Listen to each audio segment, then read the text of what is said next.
begin by saying the best way to understand a tradition, in my estimation, is what they call through the normative practice in comparative religions. I studied that. My undergraduate work was in comparative religion, and I noticed that teachers tended to take two routes, one of two routes. They would either use the class as a way of analyzing a teaching, allowing the teaching to speak for itself, or they would use the class, well, there are probably more than two, but the basic two, where they would use the class to to superimpose their prejudices on the tradition and really tell what they thought about the religion instead of allowing the tradition to speak for itself.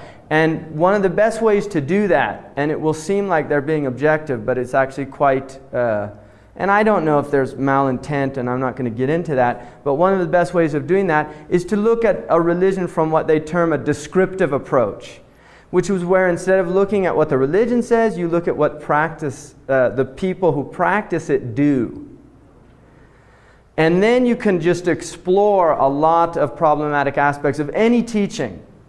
You can say if you have a bone of contention with Catholicism, you'll really emphasize in your course on the Inquisition and how horrific the Catholics were.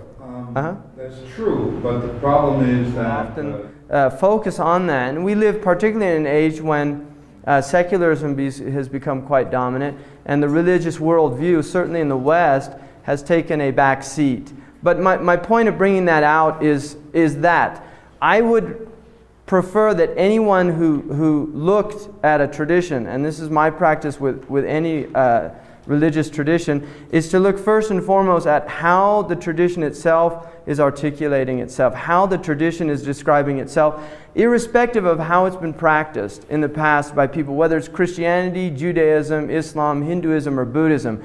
And then to move into a descriptive examination of the teaching, of how has this teaching impacted human cultures. So I think both views are valid, but when there is an emphasis on one as opposed to the other, I think that's going to lead to some very serious misconceptions with any tradition.